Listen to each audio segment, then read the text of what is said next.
बहुत समय पहले की बात है। एक विशाल और घने जंगल के बीचों बीच एक जामुन का पेड़ था। यह पेड़ अपनी ऊंचाई और हरियाली के लिए दूर दूर तक प्रसिद्ध था। इसके बड़े बड़े पत्ते और मीठे जामुन आसपास के जीवों को अपनी ओर खींचते थे। यह पेड़ सिर्फ एक साधारण पेड़ नहीं था, बल्कि इसका हर भाग जैसे जीवित था।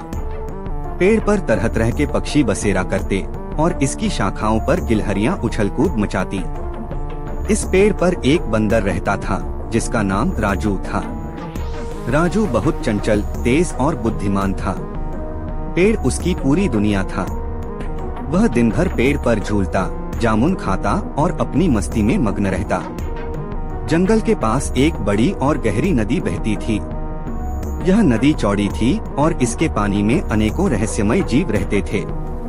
इनमें से सबसे प्रमुख थे मगरमच्छ।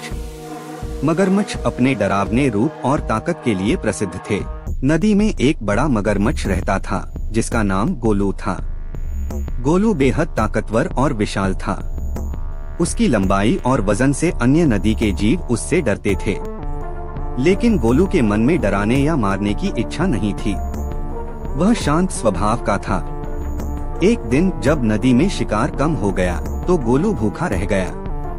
उसने कई घंटों तक मछलियों और छोटे जानवरों का पीछा किया, लेकिन उसे कुछ भी नहीं मिला। भूख से बेहाल गोलू नदी किनारे आया और घास पर लेट गया। राजू ने नदी किनारे लेटे हुए गोलू को देखा। वह अपनी शाखा से नीचे झांकते हुए बोला, अरे, यह कौन आया है? यह तो बहुत बड़ा और अजीब जानवर लग रहा है। गोलू ने उसकी आवाज सुनकर सिर उठाया और कहा, मैं गोलू हूँ। मैं नदी में रहता हूँ, लेकिन आज बहुत भूखा हूँ। राजू ने तुरंत समझ लिया कि गोलू सचमुच परेशानी में है। उसने कहा, ओह, तो तुम भूखे हो। रुको, मैं तुम्हारे लिए कुछ लाता हूँ। राजू ने पेड़ से ताजे और मीठे जामुन तोड़े और गोलू की ओर फेंके। गोलू ने जामुन खाए और उसे बहुत अच्छा लगा। उसने मुस्कुराते हुए कहा, ये फल तो बहुत स्वादिष्ट हैं। इतने मीठे फल मैंने कभी नहीं खाए। धन्यवाद राजू। राजू ने हंसते हुए कहा, इसमें धन्यवाद की क्या बात है? जब भी भूख लगे आ जाना। यह पेड़ हमारा सबका है। इस घटना के बाद राजू और गोलू के बीच दोस्ती हो गई। गोलू रोज नदी से बाहर आता और राजू उसे जामुन खिलाता। दोनों दोस्त बातें करते, हंसते और जंगलंदी की कहानियां साझा करते। गोलू ने राजू को नदी के खतरों और मगरमच्छों के जीवन के बारे में बताया। राजू ने उसे पेड़, पक्षियों और जामुन की कहानियां सुनाई। गोलू की पत्नी लाली नदी में रहती थी। वह बहुत चतुर और जिद्दी थी। एक दिन गोलू जामुन लेकर लाली के पास गया। लाली ने जामुन खाए और खुश होकर बोली, ये फल तो स्वर्ग से आए लगते हैं। इतने मीठे जामुन मैंने कभी नहीं खाए। लेकिन तभी उसके मन में एक विचित्र ख्याल आया। उसने कहा, अगर ये जामुन इतने मीठे हैं, तो इन्हें खाने वाले का दिल कितना मीठा होगा। मुझे उस बंदर का दिल चाहिए। गोलू चौंक गया। उसने कहा, यह तुम क्या कह रही हो? राजू मेरा अच्छा दोस्त है। मैं उसकी जान नहीं ले सकता। लाली ने गुस्से में कहा, अगर तुम मेरी बात नहीं मानोगे तो मैं बीमार पड़ जाऊंगी। मुझे उस बंदर का दिल चाहिए।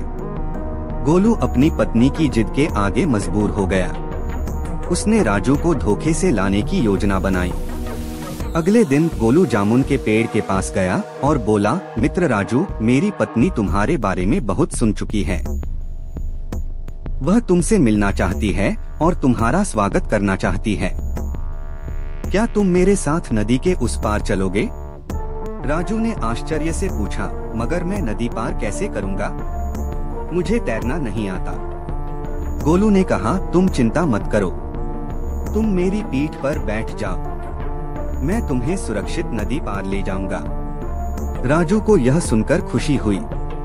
उसने सोचा कि वह गोलू की पत्नी से मिलकर दोस्ती और मजबूत करेगा। नदी में तैरते हुए गोलू ने सोचा कि अब राजू को सच्चाई बता देनी चाहिए। उसने कहा, मित्र, मुझे एक बात बतानी है। मेरी पत्नी बीमार है और उसने तुम्हारा दिल मांगा है। इसलिए मैं तुम्हें उसके पास ले जा रहा हूँ। राजू यह सुनकर स्तब्ध रह गया। वह गुस्से और दुख से भर गया, लेकिन उसने अपने आप को संभाला। राजू ने तुरंत एक चाल सोची। उसने कहा, अरे मित्र, तुमने यह बात मुझे पहले क्यों नहीं बताई? मैं तो अपना दिल पेड़ पर छोड़ आया हूँ। गोलू ने हैरानी से पूछा, क्या तुम्हारा दिल पेड़ पर है? राजू ने कहा, हाँ, मैं अपना दिल हमेशा सुरक्षित रखने के लिए पेड़ पर छोड़ देता हूँ। जल्दी से मुझे वापस किनारे ले चलो ताकि मैं अपना दिल लाकर तुम्हारी पत्नी को दे सकूं। गोलू मूर्ख था। उसने राजू की बात मान ली और उसे वापस किनारे ले आया। जैसे ही गोलू ने राजू को किनारे छोड़ा, राजू ने छलांग लगाकर जामुन के पेड़ पर चढ़ाई कर ली। वह गुस्से से बोला, मूर्ख मगरमच्छ, दिल के बिना कोई जीवित रह सकता है। तुमने मेरी जान लेने की कोशिश की और मेरी दोस्ती के साथ विश्वासघात किया। अब से हमारी दोस्ती खत्म। गोलू ने माफी मांगी, लेकिन राजू ने उसे माफ नहीं